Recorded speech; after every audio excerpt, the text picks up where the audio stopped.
I was held in a tunnel in Gaza for 45 days. No food. Just few drops of water. And on the day they believed I will die, God intervened. They told me I would die in that tunnel. A quiet, anonymous death. The sentence did not only come from Hamas terrorists. It came from my own body shutting down. Hunger, weakness, and time were supposed to finish what they had started. But on the day when my heart slowed and my breath grew thin, when everything inside me had given up, God stepped in.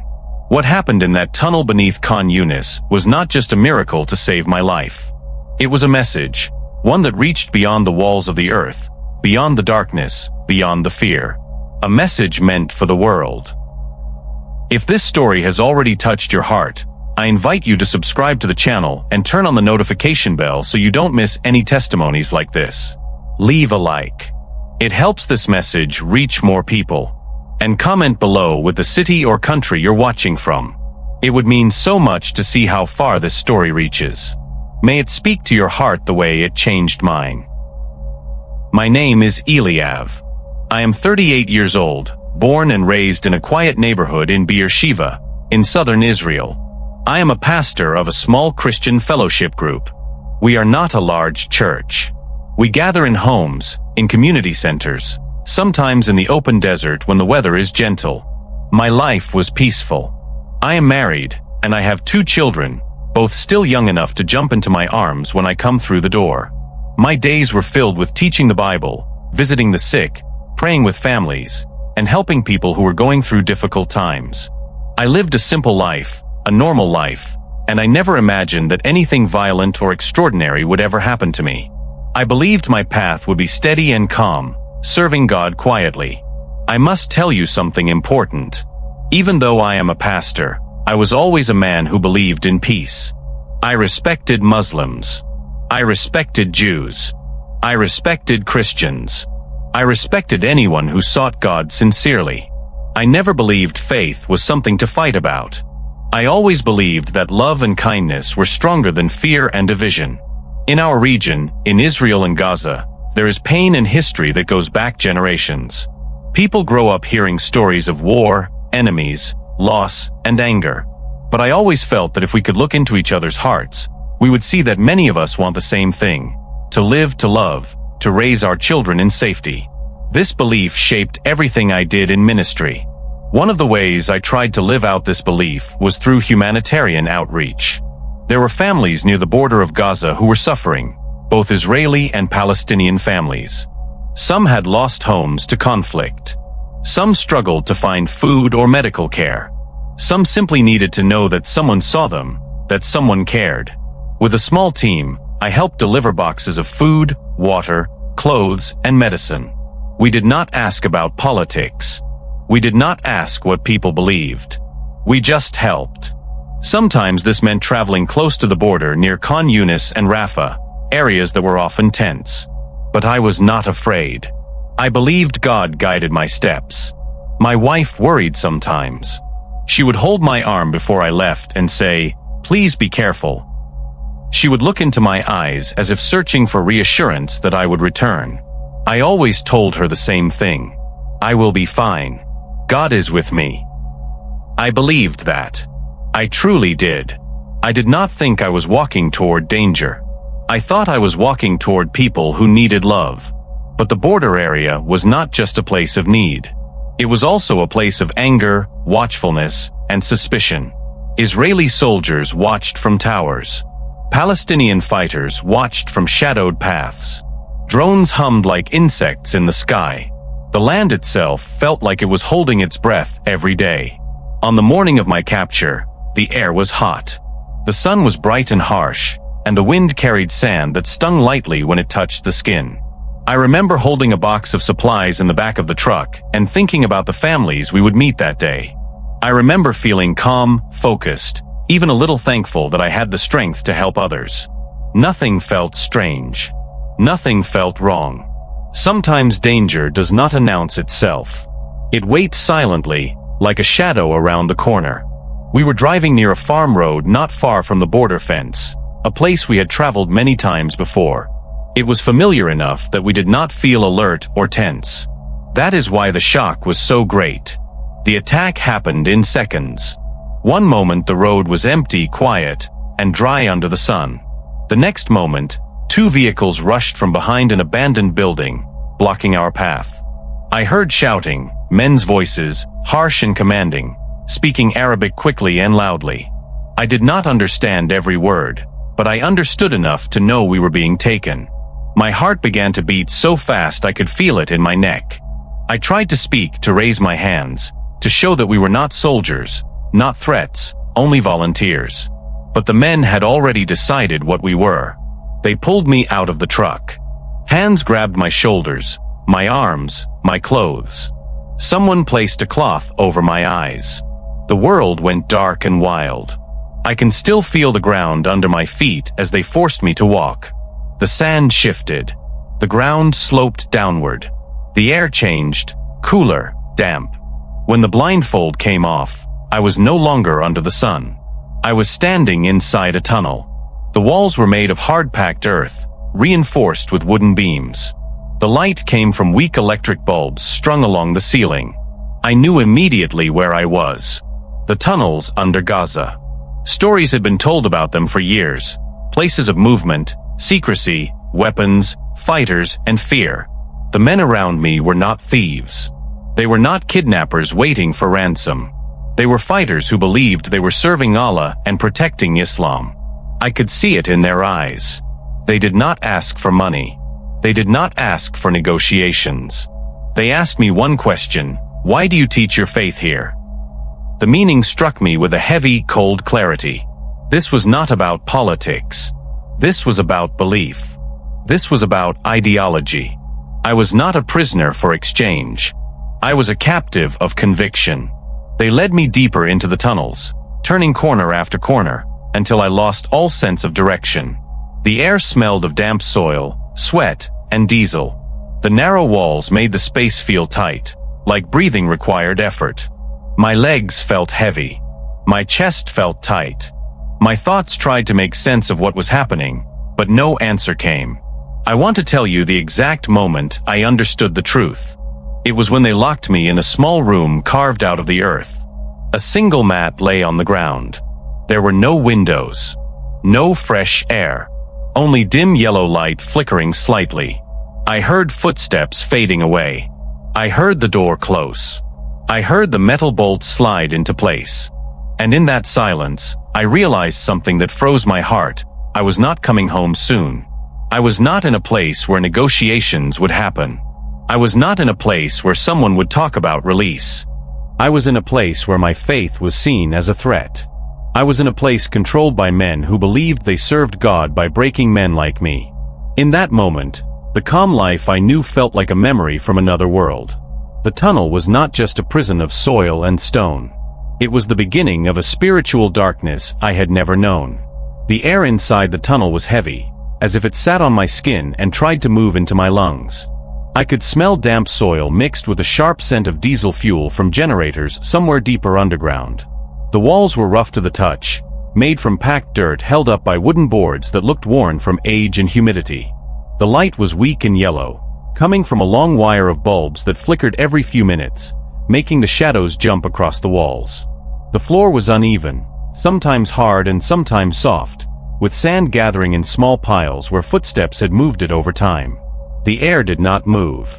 It felt trapped, like every breath had to be forced past a heavy weight. I remember thinking that even the earth felt alive around me, watching, listening, waiting to swallow anything that fell silent.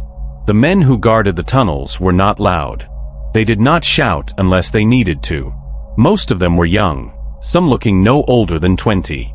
They wore dark clothes and kept their faces covered except for their eyes.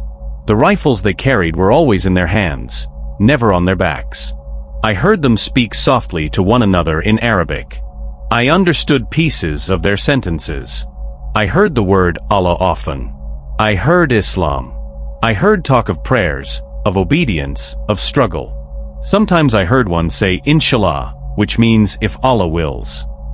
In the evenings, when everything became still, I heard them gather in a small room nearby where an imam recited verses from the Qur'an. His voice carried through the tunnels, slow and strong, echoing against the dirt. The sound made the tunnel feel like a place of ancient beliefs and deep conviction. It was not a place where arguments were welcomed. The first interrogation happened on my second day.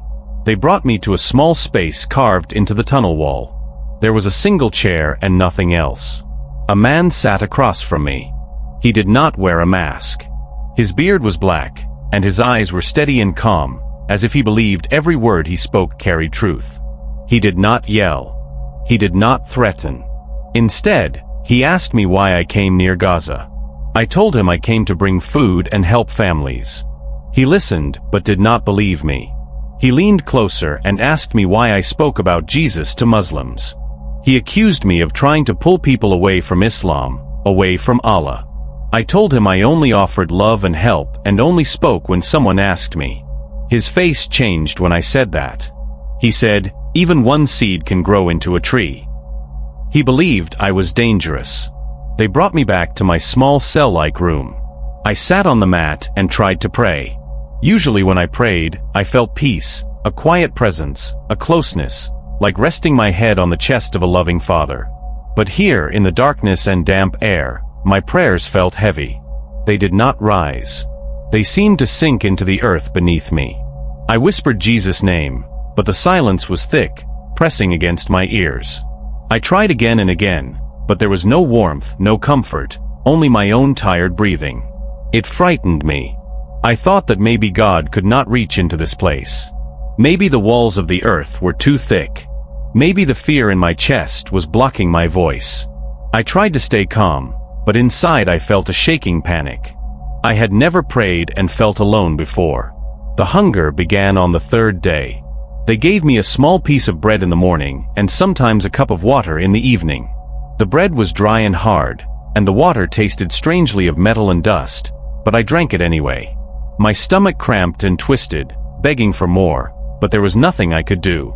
I tried to lie down, but the hunger followed me even into stillness. It sat inside me, clawing slowly, never resting. I started pacing the small space, back and forth, counting my steps. 1, 2, 3, turn. 1, 2, 3, turn. I did this for hours, trying to keep my mind from falling apart. If I let my mind go loose, it would fill with fear. So I walked.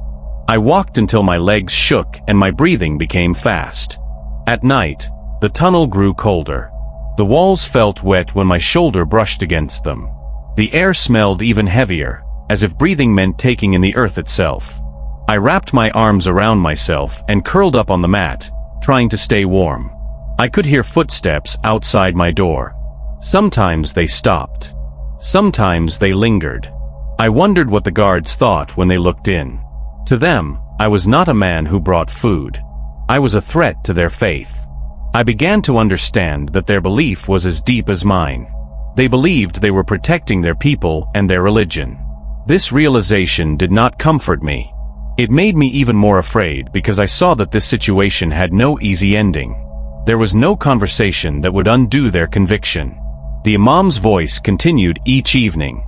He recited verses from the Qur'an with a steady rhythm that filled the tunnels like a river. I recognized some of the words even though I am not Muslim. Words about submission. Words about obedience. Words about Allah's will and the purpose of struggle. The men listened with bowed heads. I listened too, not because I followed their belief, but because the words echoed in my bones. The sound made the tunnel feel like a place where the earth and heaven were locked together in something ancient and unmovable. It made me feel small, like a stranger in a place where my voice had no meaning.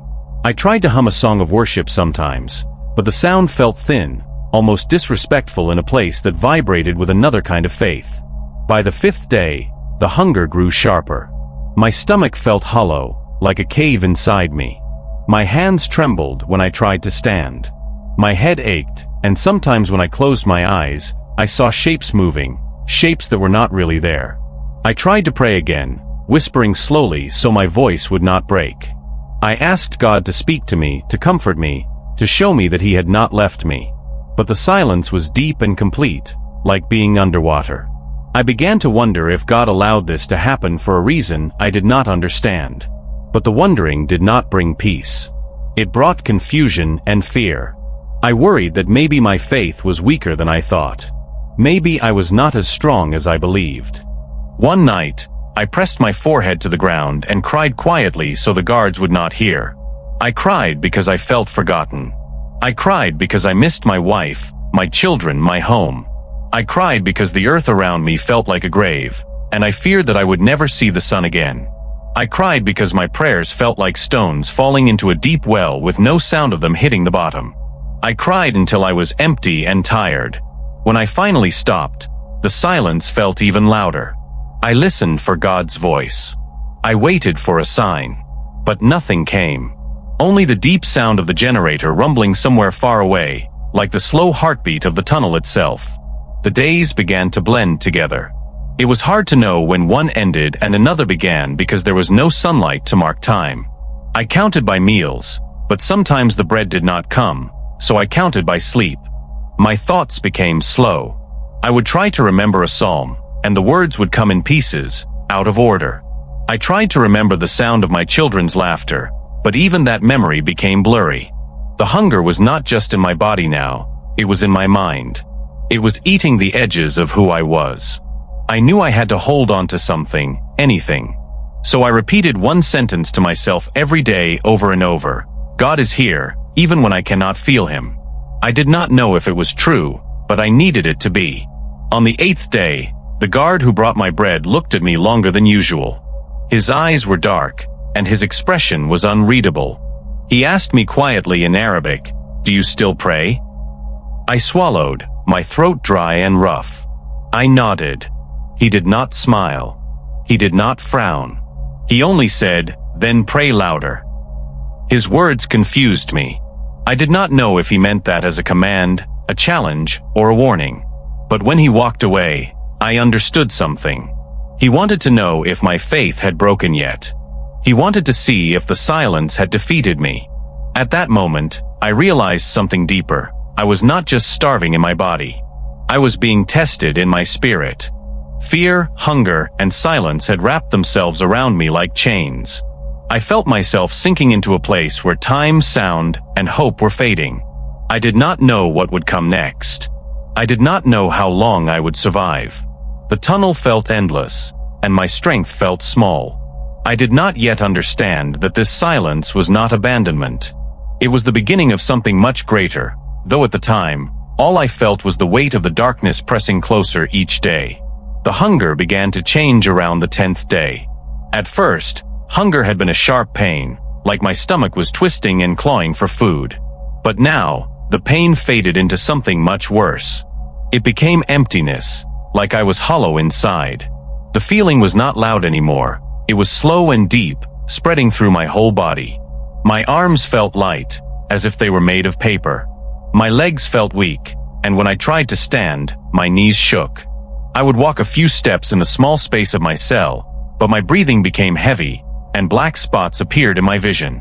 I would have to sit down again, holding my chest and waiting for the dizziness to pass. The world felt like it was moving even when I was still. I realized my body was not just hungry. It was beginning to break down. Each day felt longer than the one before. I tried to keep track of time, but the darkness of the tunnel made time feel like a slow ocean I was sinking into. The small piece of bread they gave me once a day had become smaller. Sometimes they didn't bring it at all. When I did get it, I had to chew slowly so I didn't finish it too fast. But even chewing made my jaw feel tired, as if lifting the bread to my mouth required strength I no longer had. My arms looked thinner each time I looked down at them. The skin on my hands seemed loose, and I could see the bones under the surface. I could feel my ribs when I touched my chest. I could count each one. I began to understand something frightening. This was not just suffering. This was starvation. My body was eating itself to stay alive. The weakness made everything difficult. When I tried to kneel to pray, my legs shook. When I stood, I felt like I might fall. Sometimes I did. I would wake up on the floor, unsure how long I had been there. The tunnel felt colder than before. I found myself shivering, even though my clothes were the same. I would wrap my arms around myself, but the shaking continued. The air in the tunnel was thick and warm, yet my body felt cold, as if the hunger was pulling heat away from my skin. I tried to remember what warmth felt like. I tried to imagine sunlight on my face, the heat of holding my children close, the warmth of sitting beside my wife. But the memories felt distant, like they were fading away. I feared that if I lost those memories too, I would lose myself. It was during this time that the hallucinations began. Sometimes when I closed my eyes, I heard my wife's voice calling my name. Soft, gentle, full of love. I would lift my head and look toward the door, believing she was there. But the door remained closed. Sometimes I heard my daughter laughing, the sound bright like sunlight. I would feel tears fill my eyes because the sound felt so real, but when I listened closer, I realized the sound was only inside my mind. Other times, I began to hear hymns, songs we used to sing in our church group. The melody floated softly through my head like a memory carried on the wind. But there were moments, strange and confusing, when the sound of the Qur'an recited by the imam in the tunnel mixed with the hymns in my mind. The two sounds blended together. I did not know if I was dreaming or losing my grip on reality. One afternoon, I heard footsteps outside my cell. The door opened, and two guards stepped in. They stood over me, looking down at my thin body curled on the mat. One of them laughed quietly and said, "Where is your God now?" His voice was calm, not angry, just curious, like he truly wanted to know. I looked up at him trying to speak, but my throat was dry, and no words came. The other guard shook his head and said something in Arabic. I understood enough to know he was saying that my God had left me. They watched my face, waiting to see how I would react. I wanted to answer. I wanted to say that God was still with me, but I could not. Not because I did not believe, but because the silence I felt inside was too heavy for words. After they left, I stared at the dirt floor for a long time. I tried to pray again, but my voice was weak. I whispered the name of Jesus, but the prayer fell into the air like a cold breath. I waited for the feeling of God's presence, the warmth I had known my whole life. But there was nothing, only silence. I felt a fear that went deeper than hunger. I began to wonder if God had truly left me. I had believed for so many years that God was near to those who suffered. Yet now, when I needed him most, there was only darkness. I tried to reason with myself. I told myself that feelings were not truth, that God was there even if I could not sense him. But the silence was so heavy that my thoughts began to crumble under its weight. By the 15th day, standing became almost impossible. I would push myself up with my hands, slowly lifting my body, but my legs would tremble and give out. When I fell, my bones hit the ground hard, and the impact sent pain through my chest, arms, and knees. I would lie on the floor for a long time before trying again. My heart beat slowly now, like it did not want to spend energy. My breathing became shallow. I could feel my pulse in my neck, weak and slow. I knew enough about the body to understand that my muscles were shrinking. My organs were under stress. I was no longer just hungry, I was dying. The realization settled slowly into my mind, not with panic, but with a heavy sadness. I was dying underground, where no sunlight could reach me, where no one I loved knew I was. The hallucinations grew stronger. I saw my wife sitting in the corner of the cell. She looked at me with gentle eyes. She smiled softly and told me to come home. I reached out to her, my fingers shaking, but my hand touched only the cold air. She disappeared. Then I heard my son's voice, calling me Abba, the way he did when he was small and needed comfort. I turned my head, expecting to see him, but the room was empty. Sometimes I heard the imam's voice reciting verses, and the sound grew so loud in my mind that it felt like the walls were shaking. The words blended with hymns, with whispers, with memories of prayers I had said as a child. My mind was no longer able to separate what was real from what was not. One night, when the cold felt deeper than usual, I felt something inside me break.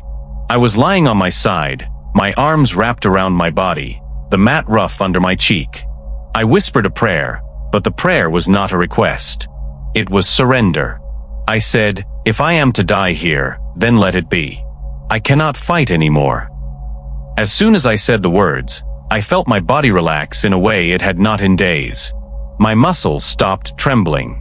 My breathing slowed. My thoughts grew quiet. I was not angry. I was not afraid. I was simply empty. I let go of the hope of escape. I let go of the hope of seeing the sun again. I let go of trying to hold myself together. I surrendered to the darkness, believing that my story was ending. There was no dramatic moment. No vision. No flash of light. Surrender was quiet, like a candle going out. My eyes closed, and I did not try to open them again. I felt myself falling into sleep, and I did not care if I woke. I had no strength left. My body was shutting down. My mind was slipping away. The silence that once terrified me now felt like a blanket covering everything. I did not think of escape. I did not think of rescue. I did not think of my family or my church or my life. I felt only stillness. I believed I had reached the end. The hunger, the cold, the tunnel, the silence of God, all of it had brought me to this final quiet. At that moment, I did not know that surrender was not the end. It was the beginning of the miracle. But I did not know that yet. At that moment, all I knew was darkness. When I surrendered, everything inside me became completely quiet. It was not the quiet of peace, and it was not the quiet of fear. It was the quiet of giving up, of letting go of the last thread I was holding on to. I was lying on my side, curled like a child, and I remember feeling the cold floor pressing against my bones. I did not try to move. I did not try to think. I did not pray. I simply waited for the darkness to take me. My breaths were slow and shallow. It felt like each breath might be the last one.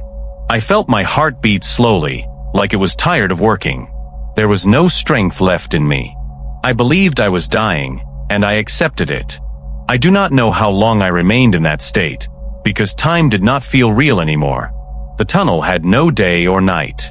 Only the soft buzzing of the dim bulb above me and the distant rumble of machinery somewhere far away.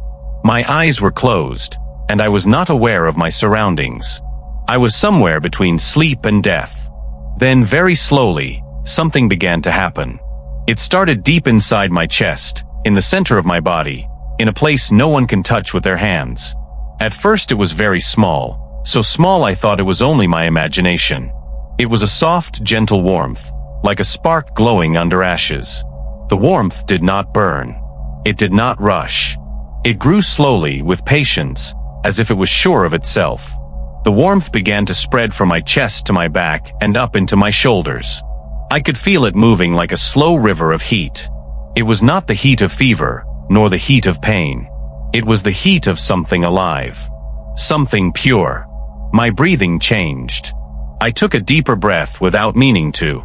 The air moved into my lungs easily, as if my chest had been opened after being locked for days.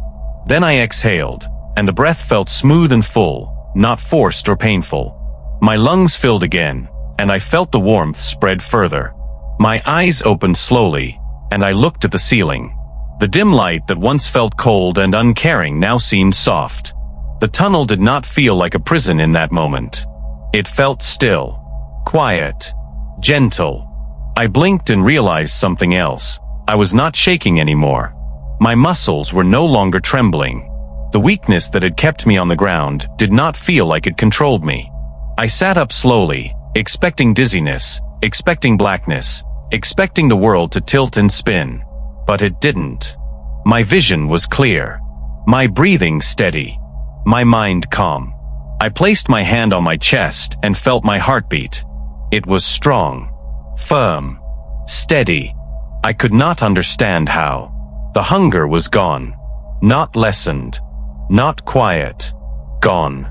The deep empty ache inside me was no longer there. The tightness in my stomach had vanished. The dryness in my throat had disappeared. I felt no thirst. My body, which had been screaming for food and water, was now still. It did not make sense. A starving body cannot simply stop needing to eat. But mine did. I lifted my hands and looked at them. They were still thin, bones showing clearly under the skin, but they did not tremble. They were steady. I moved my fingers slowly, then I pressed my palm to the ground and pushed myself upward. I stood. I stood easily. I had not stood without collapsing in days. When I realized what I had just done, tears filled my eyes, not from pain, but from awe.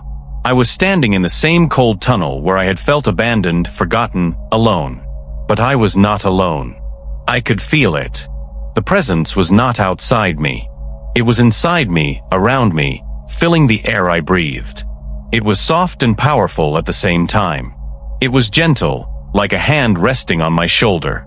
It was strong, like a mountain holding up the sky. I could not see anything with my eyes, but I knew without any doubt, God was there. Not far, not hidden, not silent. He was closer than my breath. It was not like any feeling I had ever experienced before in my life. I had known moments of peace during prayer. I had felt joy during worship. I had felt comfort during grief. But this presence was greater than all those things. It felt like the entire tunnel had changed shape, not on the outside, but inside my spirit. The darkness around me was still real, but it no longer felt threatening. The silence did not feel empty. It felt full, heavy with holiness. I knew I was in the presence of something eternal, something far beyond the limits of hunger, pain, fear, or even death. I whispered, "You are here." My voice sounded soft, almost shy. I did not want to speak loudly. I did not want to disturb the moment. It felt like standing in a sacred place where even breathing should be gentle. I felt something like love, but not the love of people, not the love that is soft and human. This love was vast. It had weight. It had depth. It was like being seen completely and entirely. My fear, my weakness, my failure, my surrender, and still being held with unbreakable tenderness. The hallucinations stopped. The voices stopped. The confusion stopped. My thoughts became clear, like water becoming still after a storm. I could think again without fear attaching itself to every thought. I felt awake in a way I had never felt awake before. It was as if my mind had been asleep for years and was only now opening its eyes. The silence inside my heart was no longer empty. It was resting. I closed my eyes, not because I was tired, but because I wanted to feel this presence more deeply. In that moment, I understood that I had not been abandoned. God had been waiting. He had allowed me to come to the end of myself, to the place where my strength, my will, and my hope were gone.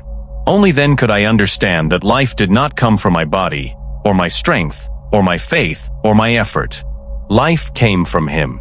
And now He was giving it to me directly, without food, without water, without anything the earth could offer. My body was being sustained by something holy, something real, something beyond the laws of nature. I sat down slowly, not from weakness, but from awe. My hands rested in my lap. My breathing was calm. I could feel the warmth in my chest, steady and constant, like a small sun burning quietly inside me. I did not question it. I did not try to explain it. I simply received it. I felt held.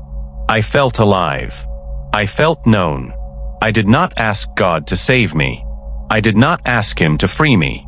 I did not ask Him to end my suffering. All I said was, "Thank you." And I meant it with every part of my being.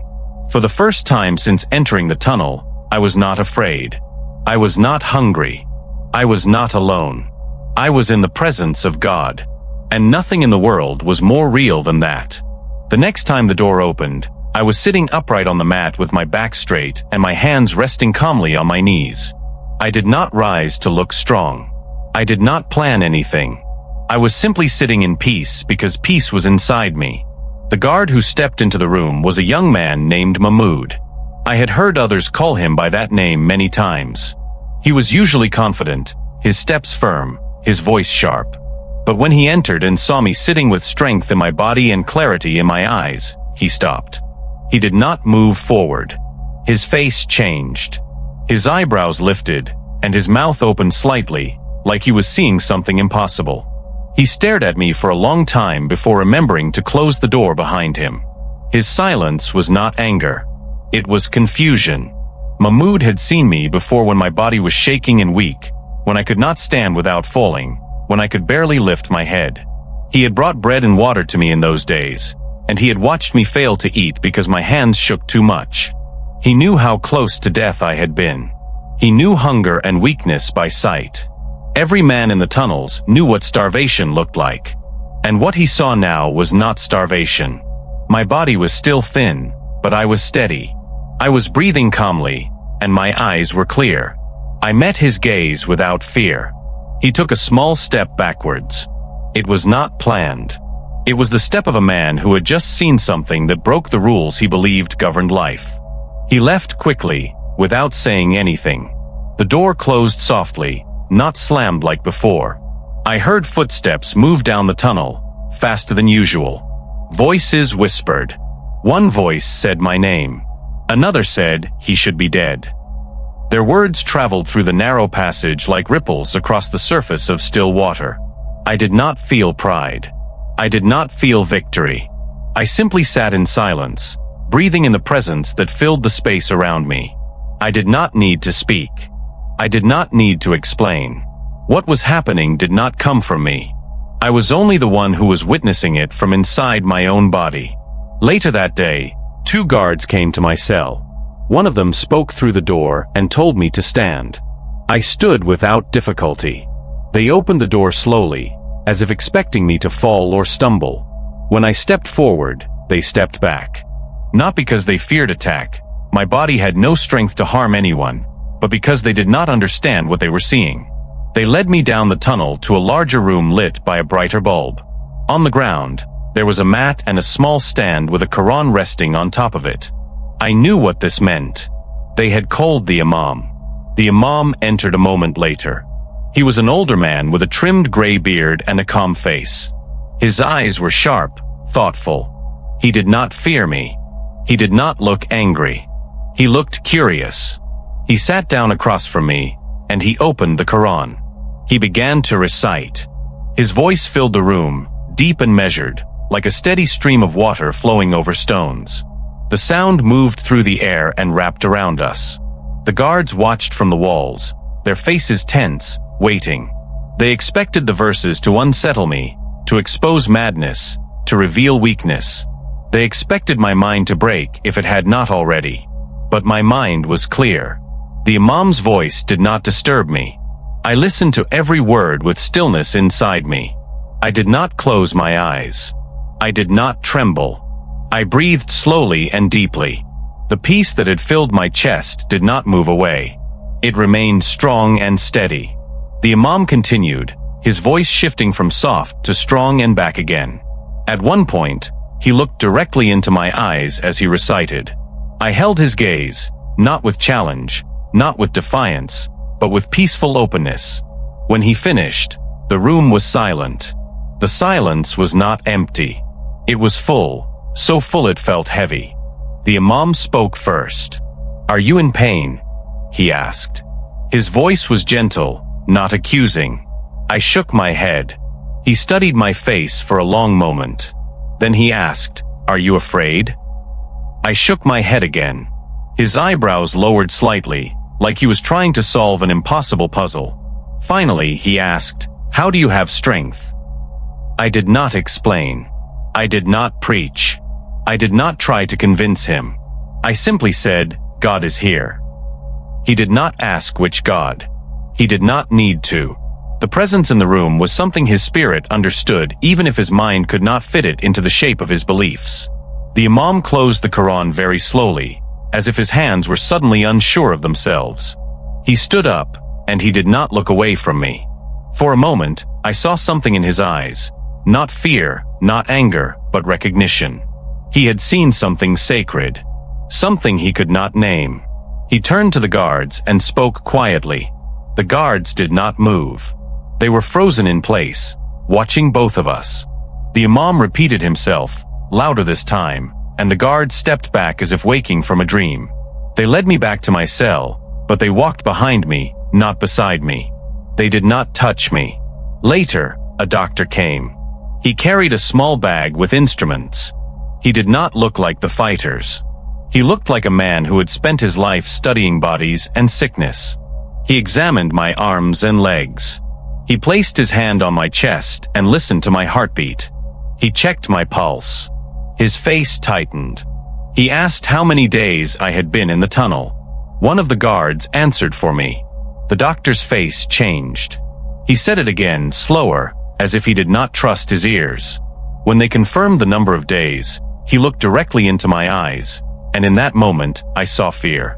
Not fear of me, but fear of what my condition meant. He knew exactly what starvation does. And he knew exactly what he was seeing. They did not match. He sat back on his heels and stared at me like I was something impossible, something that should not exist. He whispered something under his breath in Arabic. I only understood one word, mujiza.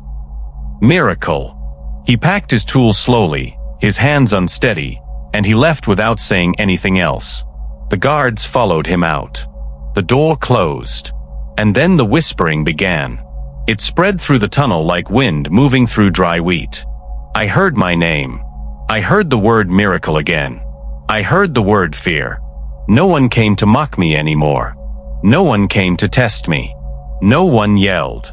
No one insulted my faith. They did not understand what had happened, and because they did not understand it, they stepped back from it.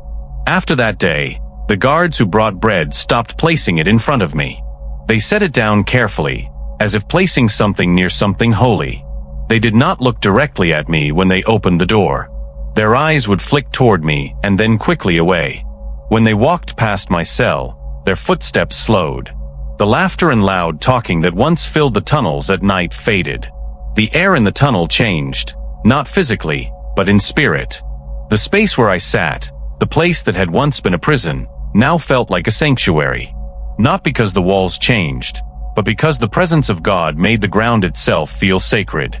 There was one guard, Yasser, who had once spoken to me with sharpness in his voice. He had been the one who asked, "Where is your God now?" But after the change, he was different. He brought water to my cell, and before he set it down, he paused.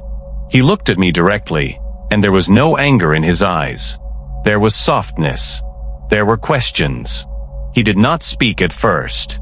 Then very quietly, like a man afraid of breaking something delicate, he asked, "Do you feel him now?" I nodded. His eyes filled with something like awe. He did not bow. He did not kneel. But his silence was a kind of bowing. And from that day forward, the tunnel was no longer just earth and darkness. It was holy ground. The days after the doctor and the imam came to my cell were different from all the days before. The tunnel was no longer filled with sounds of authority and control. Voices that once spoke loudly now softened to whispers. Footsteps that once came with force now moved slowly, carefully. The guards did not look at me the same way. They did not stare with anger or suspicion. They looked with uncertainty, like men standing in front of something they did not understand. They kept a distance when they brought water or bread. Sometimes they placed the items on the ground and slid them gently toward me, as if afraid to cross an invisible line. The air felt thick, not with fear, but with something holy. I did not speak. I did not ask for anything. I simply sat in the quiet presence that remained with me, filling the small space of my cell like light that does not need to be seen to be felt. No one questioned me anymore. No one asked me about my faith. No one accused me of anything. The imam did not return to argue or prove anything. The doctor did not come again to examine me. The guards did not tell me when to stand or sit or sleep. It was as if the tunnel itself was waiting and watching, unsure of what to do next. I did not know how much time passed. I did not count days anymore. Time did not matter. Hunger did not matter. Weakness did not matter. I lived moment by moment, breath by breath, surrounded by a steady peace that felt stronger than the darkness around me. I did not ask for release. I did not even think about leaving. I was simply there, held by something greater than the walls that confined me. One morning, before the guards usually brought bread, I heard footsteps stop outside my door. But this time, the footsteps did not come with the metal sound of a tray. They came with silence. The door opened slowly. No one spoke. The same guard who had once asked, "Do you feel him now?" stood there. His name was Yasser. His expression was calm, serious, and strangely gentle. He did not look into my eyes directly. but his shoulders were not tense. His hands were not tight. He stepped aside, leaving the doorway open. There were no other guards behind him. No orders. No instructions. Just open space. I understood without words what he was telling me. They did not want to keep me anymore. There was no speech, no explanation, no warning, and no goodbye. Yasser did not motion with his hands. He simply waited, his breath quiet, his posture still. The silence between us felt heavy, but not uncomfortable. It was a respectful silence. A silence that acknowledged that something had taken place that could not be explained or undone. I stood slowly, steady and sure. I did not feel fear. I did not feel urgency. I simply felt guided, as if my steps had already been planned before I took them. I walked past him. He did not look at me, but when I passed the doorway, his head lowered slightly, not a bow, but not nothing either. It was a gesture of recognition. The tunnel path to the outside was long, and I walked it alone. The lights flickered softly overhead, and the air was cool and still. The walls were the same walls I had seen since the first day I arrived, but they no longer felt like they were closing in around me. They felt like they were opening, stretching, giving way.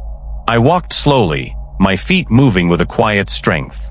The generator hum sounded distant, fading with every step. No guards followed. No voices called out behind me. The tunnel returned to silence, as if it had returned to its original shape after being stretched by something extraordinary. I reached the end of the tunnel where the earth sloped upward to a narrow opening. The air changed as I walked closer. It felt lighter, warmer. I could smell wind for the first time in many days. The scent was faint but full of life. Dust, grass, distant smoke, and something fresh that could only come from the sky. I climbed slowly, steady and unhurried. When I reached the opening, the brightness was so strong that I had to close my eyes. The sunlight was not just light, it was a flood. A flood of warmth, of color, of life. The brightness pressed against my closed eyelids, golden and overwhelming. I felt tears rise without effort. I stepped out. The sunlight touched my skin like a hand I recognized. Warm, soft, real. I opened my eyes slowly. The world was too bright at first, as if someone had turned up the colors beyond what life usually allowed. The sky was not just blue. It was deep, endless blue. The sand was not just sand, it was golden, almost glowing. The small plants scattered across the ground were vivid green, alive and reaching. The horizon stretched wide, free and open, with nothing to block or confine it. After being in the tunnel for so long, the open sky felt like stepping into eternity. The air moved around me, gentle and warm. It touched my face and my arms, carrying the sense of earth and wind and sun. I breathed deeply, and the breath filled my lungs in a way that felt like waking from a dream. I had forgotten what air tasted like. I had forgotten the feeling of warmth on skin. I had forgotten how colors could speak without words. Tears ran down my face, slow and quiet. I did not wipe them away. They were not tears of sadness or even happiness.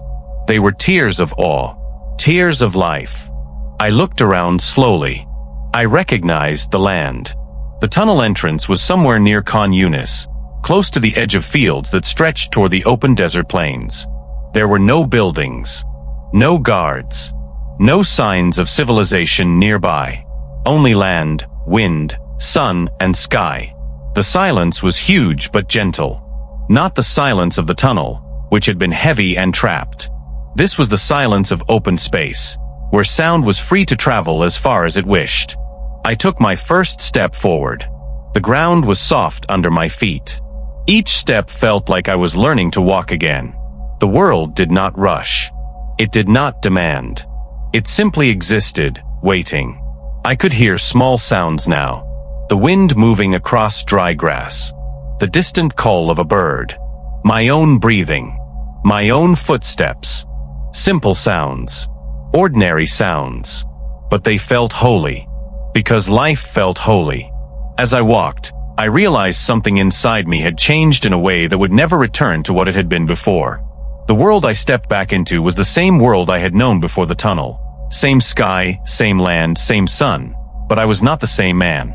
Something had been taken away from me, and something far greater had been given. The fear that once lived in my heart was gone. The hunger that once ruled my body no longer mattered. The world did not need to be safe for me to walk in it now. I was held. I was sustained. I was alive not because of food or strength or chance, but because God had breathed life into me in a place where life should not have existed. I walked toward the horizon without hurry. I did not know exactly where I was going, but I did not need to know. I knew I would find someone eventually. I knew the world would continue moving around me. I knew my story was not ending in the tunnel. But I also knew that the world I was walking into could never understand what had happened beneath the earth. Not fully. Not completely.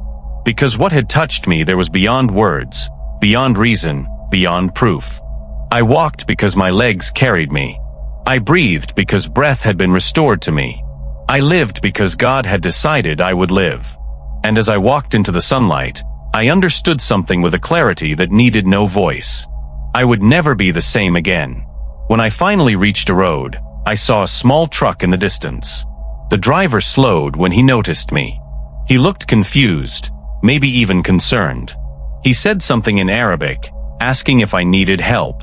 I nodded. My voice did not work at first.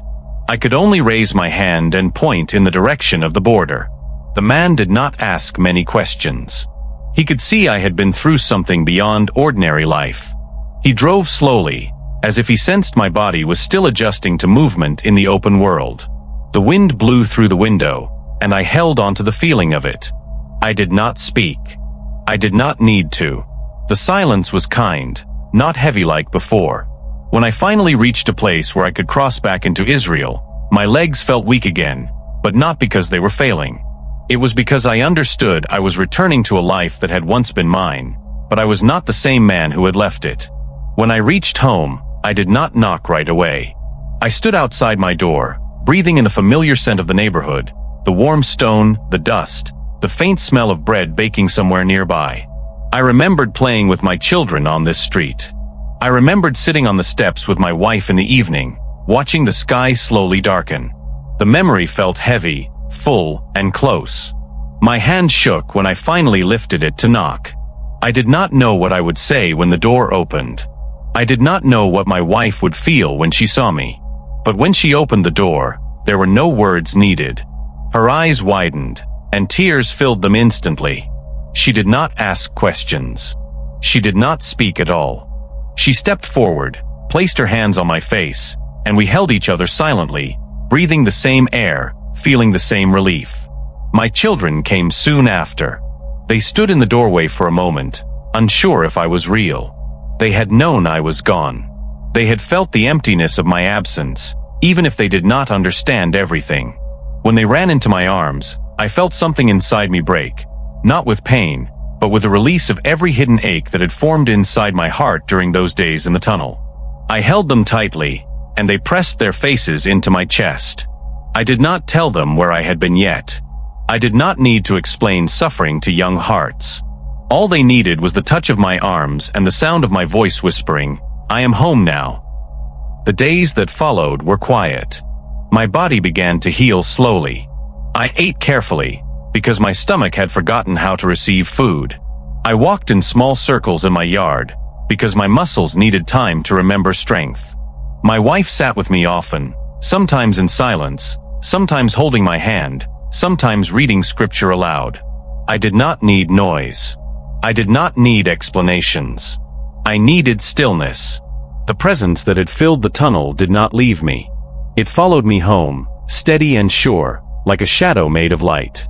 When I lay down to sleep at night, I did not dream of the tunnel. I simply rested, wrapped in peace. There were moments when I tried to understand everything. Why God stayed silent at first. Why He allowed me to reach the edge of death. Why He waited until my strength, my mind, my hope had disappeared. But understanding did not come as an answer, it came as a knowing. The miracle was not that I escaped. The miracle was not that the guards let me go.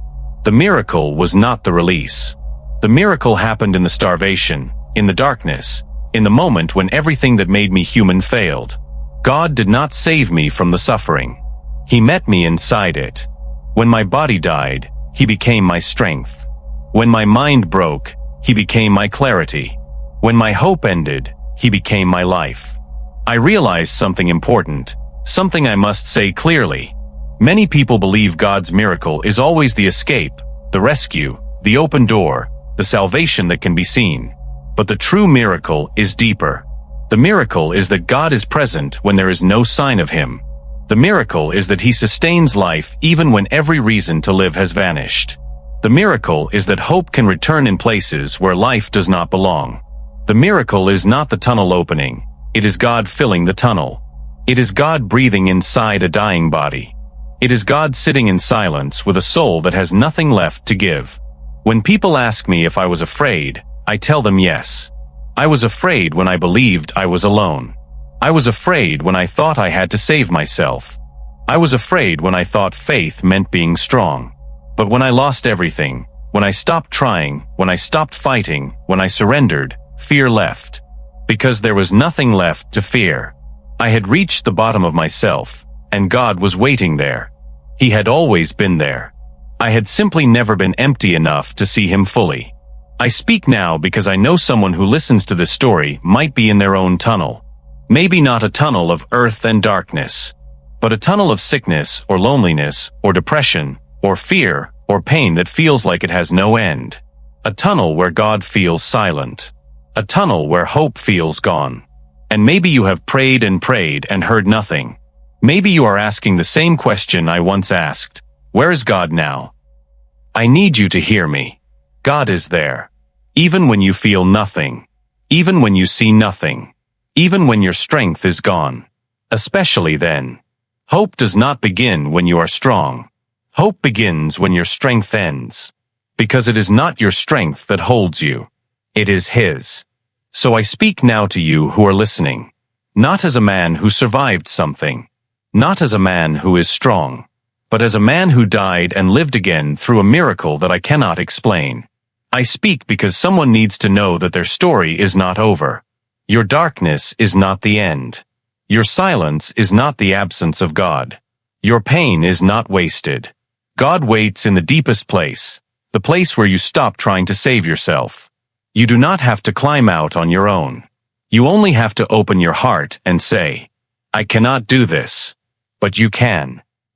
If this story has touched you, if it has stirred something in your heart, if it has reminded you of a truth you forgot, then I ask one thing. Not for me, but for the one who needs it next. Share this testimony with one person. Just one. Someone who is in their own tunnel. Someone who needs to hear that the silence does not mean God is gone. Let the testimony travel where my feet cannot go. Because the miracle did not end with me.